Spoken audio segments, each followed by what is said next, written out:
Le 1er mars de chaque année est consacré à la Journée mondiale de la protection civile, instituée par l'Organisation internationale de la protection civile, OIPC. Les soldats du feu au Mali célèbrent avec faste l'édition 2019 qui a pour thème « La protection de nos enfants, c'est notre responsabilité ». La cérémonie, très riche en couleurs, se déroule en présence du chef de l'État Ibrahim Boubacar Keïta, le président de l'Assemblée nationale Isiaka Sidibé, des membres du gouvernement, notamment le ministre de la Sécurité et de la Protection civile, le général Salif Traoré, et nombre d'invités de marque étaient de la fête. Le Mali est pleinement en phase avec ce thème. En effet, notre pays n'a pas attendu la proclamation de ce thème par l'OIPC pour poser des actes concrets allant dans le sens de la protection des enfants. À titre d'illustration, on peut citer les dispositions du Code pénal et du Code de procédure pénale en faveur de la protection des enfants, la ratification par le Mali de la Convention internationale des droits de l'enfant, le tribunal pour enfants, le centre de détachement et de réinsertion pour mineurs, l'instauration d'un parlement pour les enfants, les campagnes de vaccination pour protéger les enfants contre les grandes pandémies et épidémies, l'instauration des cantines scolaires, l'établissement de partenariats entre le Mali et les organismes œuvrant dans le domaine de la protection des enfants, tels que l'UNICEF, Save the Children, la Croix-Rouge, et la création toute récente de l'Office national des pupilles en République du Mali, pour ne citer que ceci. Beaucoup d'efforts sont consentis dans le cadre de l'amélioration des conditions de vie de cette corporation militaire. Directeur général de la protection civile, le colonel-major Sidou Doumbia égrène des avancées significatives, aussi bien sur le plan du renforcement en ressources humaines que sur celui de l'amélioration du cadre législatif et réglementaire, en passant par les équipements et les infrastructures, sans oublier les ressources humaines. Dans le domaine du renforcement des effectifs et de la formation, le recrutement et la formation continue de nouveaux personnels se poursuivent. C'est ainsi que le contingent 2017, fort de 350 éléments, composé de sapeurs-pompiers, d'agents techniques et de techniciens, sont en fin de formation professionnelle à l'École nationale de la protection civile. Après avoir suivi une formation militaire de base au centre d'instruction militaire de Ségou. Quant au contingent 2018, son processus de recrutement est bouclé et les résultats sont attendus dans les tout prochains jours.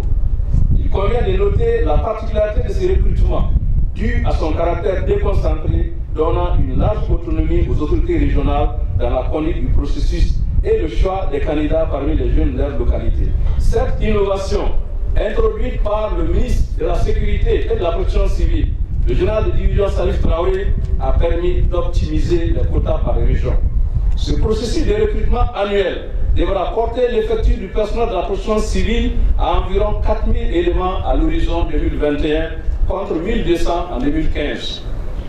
Dans le domaine des formations professionnelles, 2450 éléments ont été formés courant 2018 à l'intérieur comme à l'extérieur du pays, ce qui donne une statistique moyenne d'environ 2 formations reçues par chaque sapeur-pompier courant 2018.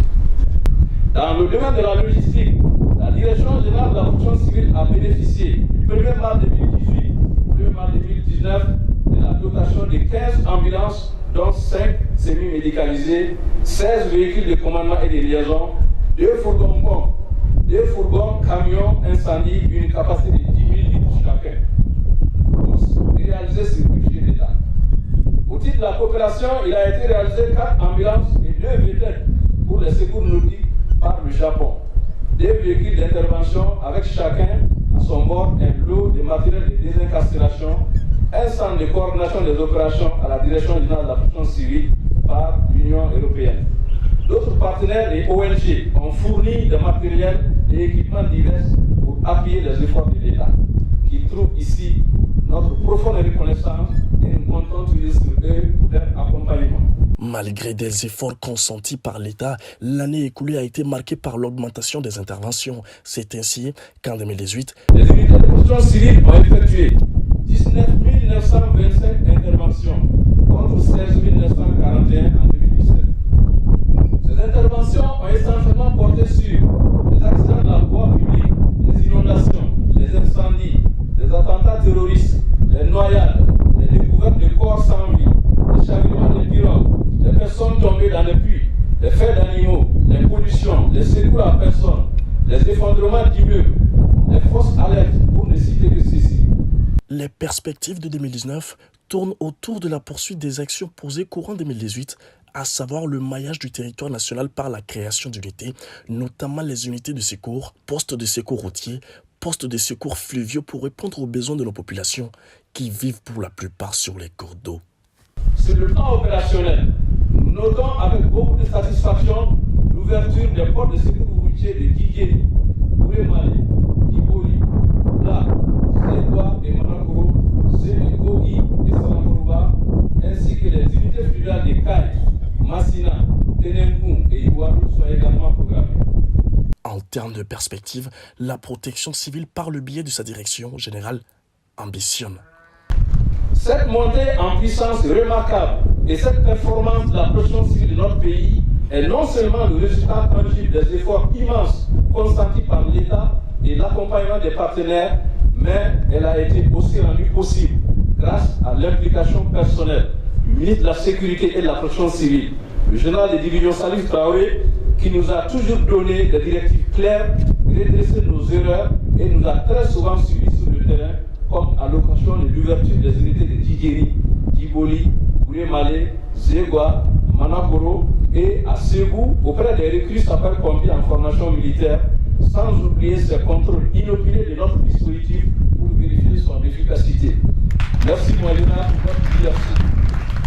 Je voudrais, au nom de l'ensemble des personnels de la protection civile et au mien propre, réitérer à votre haute attention la nécessité pour la protection civile du Mali de disposer d'une école moderne à la dimension de son ambition, qui est de pouvoir assister et secourir toutes les populations des villes comme des campagnes sur toute l'étendue du territoire national et face à toutes sortes de catastrophes. Telle est notre seule et unique doléance, Excellence, Monsieur le Président de la République, chef de l'État, en cette journée mondiale de la protection civile 2019. Exercice de simulation, sketch sur la gestion des catastrophes, défilé des troupes, visite de stand sont les temps forts de cette cérémonie 2019 de la Journée internationale de la protection civile au Mali.